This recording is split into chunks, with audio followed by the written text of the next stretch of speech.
This is Rich Camback for Infomax Network, and today we're going to give you a tip on how to track that BBC Life of a Container.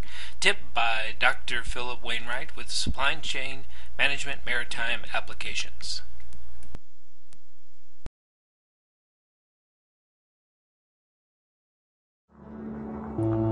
Computers, clothes, even cuddly toys. Almost everything we buy gets here in a container. Over the next year, we'll follow this box around the world. You can track it online at bbc.co.uk/the box or see it here on BBC News. The key challenge, really at the centrepiece of the project in online terms, was the map where people could find out where the box was and where it had been over the course of its journey.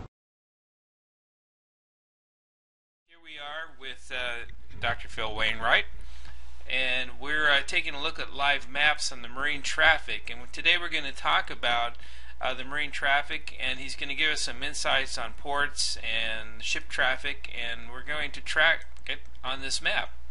So Phil, where do you want us to go first? Alright, let me just introduce how we track cargo vessels around the world. It's done through a radio network known as Inmarsat. It's International Maritime Satellite. Now that's controlled by the United Nations. One of the things that they do to promote world commerce. That's the IMO, International Maritime Organization, has this Inmarsat, International Maritime Satellite. And each international vessel is required to have a radio that links to that satellite. And with that satellite link, we can identify where those ships are. And it's any ship above 8 tons. Port of Rijeka. And that's, you want me to go to number 59? Yes, please go to 59 on your chart and take a look at it. Okay. If we can keep that simple, just look at the map. There are many other hybrids. Okay, I've got, okay, now I'm by the port of Rijeka. Okay. And I think what I'm going to do is switch over to satellite imaging instead of just the map. So give me a second. Okay, now I'm satellite. Let's keep it out because I want for everyone to take a look at the activity, the maritime activity that's there in that particular region. Okay. Remember, let me go through this again. This is Inmarsat, which is the International Maritime Satellite, that each one of our cargo ships on international basis, if they're a member of the United Nations, their ships that have their flags have to have this interconnect. So we can identify where they are anywhere in the world. Now, with our containers, we then can tell you whether our containers are on board that ship or they've moved off, but that's another story. But let's just focus on this map. And it's a nice little microcosm of the world. It's that upper right-hand corner of Europe, and it gives you a little shot of what goes on. We can do this. There are about 400 or 500 other sections we can look at all over the world, and we'll do the same sort of thing. So this enables us to know where we are. And if you will, if you've got one of those, let's click on a tanker. Try to pick a tanker, which is the red one. Click on that tanker.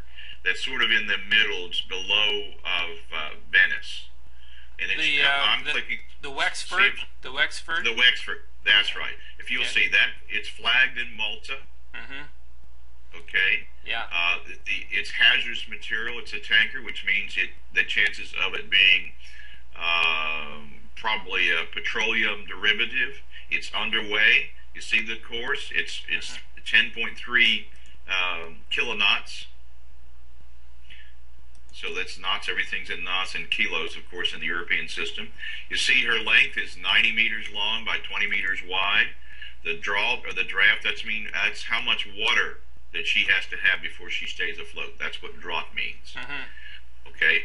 The Marghera, that's in Africa. So she's going to offload and make an exchange and unload part of her, probably her cargo, which would be maybe petroleum. There is at Marghera, there is a refinery there. And so this information was just 1 minute, 10 seconds ago. And all vessels details, we can use that. This one doesn't have a photo, but many others have photos. So you can see the enormous information that's available for those of us that control and manage containers and ships around the world. With the Global Compliant Operating System, or any system you're using. Ours happens to be as one of two or three that are out there. But this is how we are able to preserve and protect the supply chain and cargoes and identify where things are. Now, so if we have a problem with one of the ships, then we can quickly find where it is, and we can then drill down on that particular ship and get emergency information to them. It says here, click on to show vessels track.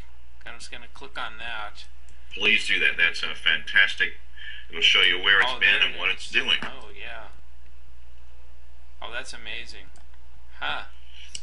So, this is the fun part of Google Earth and Terrametrics and the imagery that you see.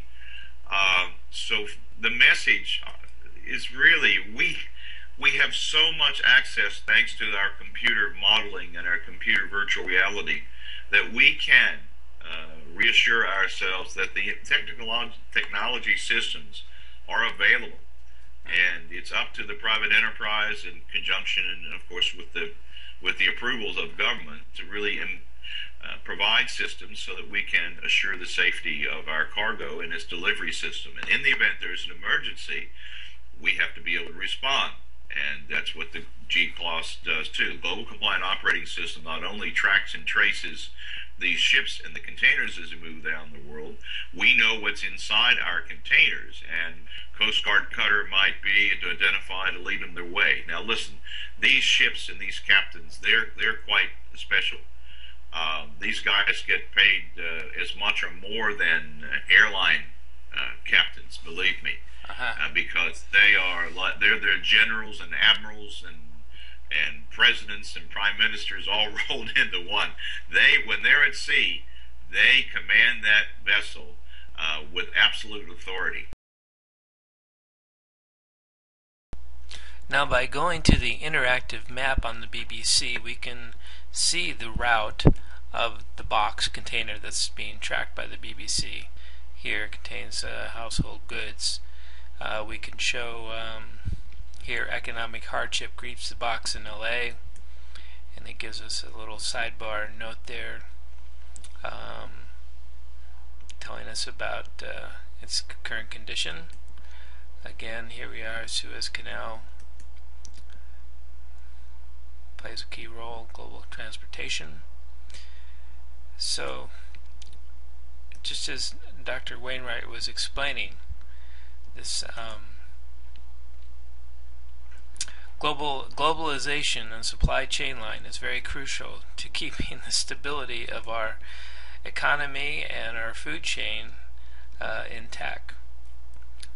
And so, with that, we'll conclude this program.